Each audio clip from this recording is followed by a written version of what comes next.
और मैं आज ऐलान करता हूं कि मैं एमआईएम में भी अब रहूंगा तो डंके के चोट पर रहूंगा। हमारा अगर लाश उठे तो इसी झंडा के तले लाश उठे। अगर और कौन भागा, कौन चला गया जिसका औकात कुछ नहीं था, यही राजद के टिकट पर 5100 वोट लाया था और यही जीतने के बाद अब क्या कहते हैं कि ये एमआईएम पहले दंगाई पार्टी है।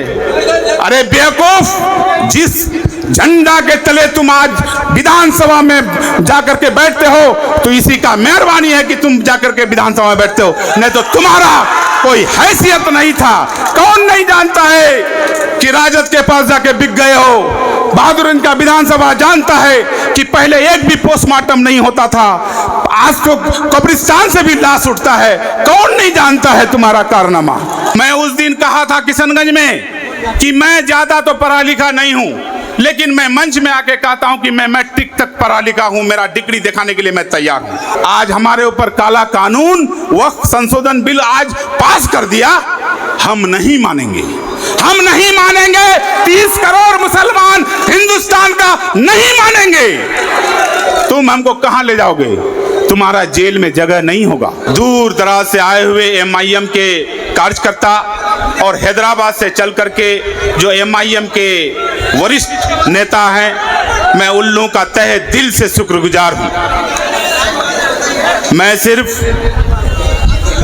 और सिर्फ आज जो एमआईएम में ज्वाइन किया हूं, हमारे सदर जनाब असदुद्दीन ओवैसी साहब का जो तकरीर था पार्लियामेंट में बिल फाड़ने का जो काम किया था, उसमें प्रभावित होकर के हमने एमआईएम ज्वाइन किया।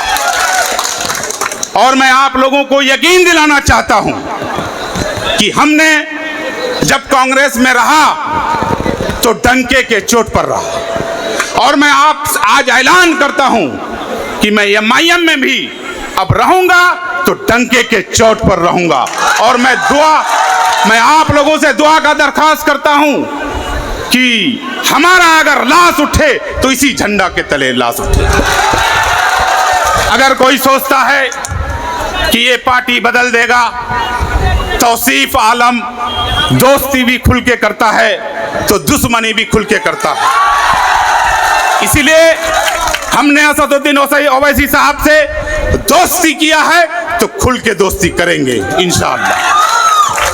आज हमारे देश के प्रधानमंत्री कहते हैं कि हमारे देश में मुसलमान पंचर बनाते हैं।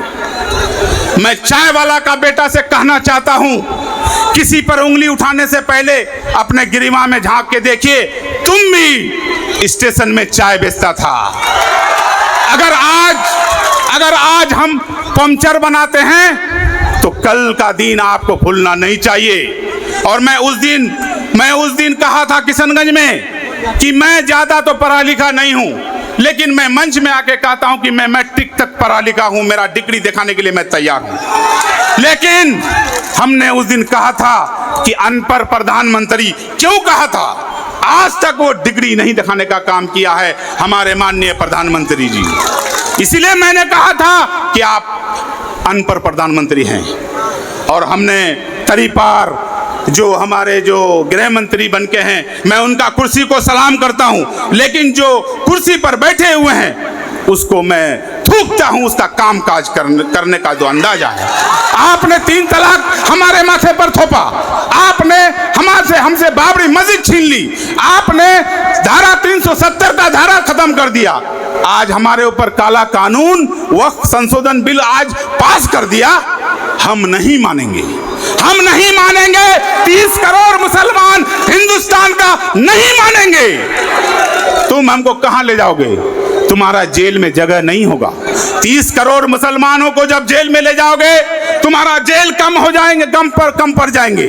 मैं वादा करता हूं असद साहब से कि आप वक्फ बिल के खिलाफ आपने झंडा उठाने का काम किया है। मैं वादा करता हूं सीमांचल वासी के तरफ से मैं आपके साथ खड़ा हूं। अगर गोली खाने का भी काम खाना करेगा तो हम लोग खाने के लिए तैयार हैं, लेकिन हम अपना कब्रिस्तान छीनने नहीं देंगे। हम अपना मदरसा छीनने नहीं देंगे, हम अपना मस्जिद छीनने नहीं देंगे, हम अपना ईदगाह छीनने नहीं देंगे।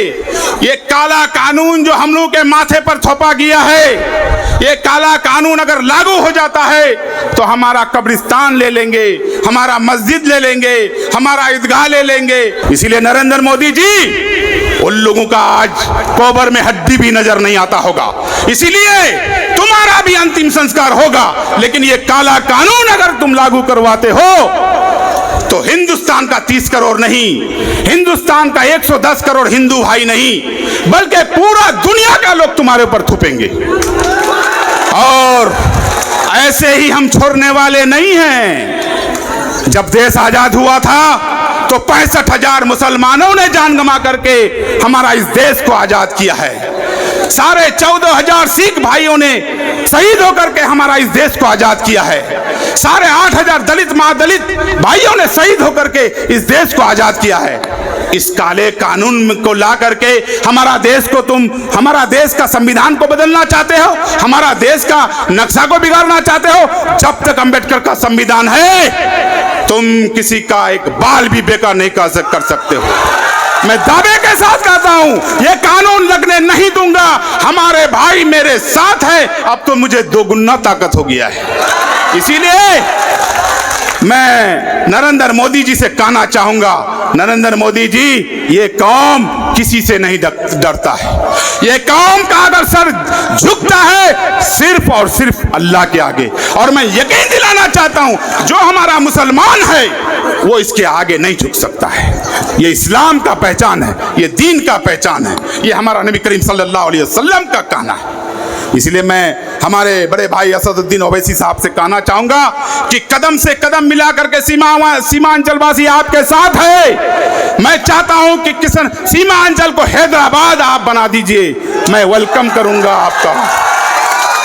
मैं चाहूंगा, मैं देखना चाहता हूं किशनगंज का धरती को, अररिया का धरती को, पूर्णिया का धरती को, कटिहार का धरती को और पूरे सीमांचल वासियों को मैं देखना चाहता हूं कि आप हैदराबाद बनाने के लिए हम लोगों को आश्वासन दीजिए। सारे नौजवान आपके साथ हैं, सारे नेता आपके साथ हैं। और कौन भागा, कौन चला गया, जिसका औकात कुछ नहीं था, यही राजद के टिकट पर 5100 वोट लाया था। और यही जीतने के बाद अब क्या कहते हैं कि ये MIM पहले दंगाई पार्टी है। अरे बेवकूफ, जिस झंडा के तले तुम आज विधानसभा में जाकर के बैठते हो तो इसी का मेहरबानी है कि तुम जाकर के विधानसभा में बैठते हो, नहीं तो तुम्हारा कोई हैसियत नहीं था। कौन नहीं जानता है कि राजद के पास जाके बिक गए हो।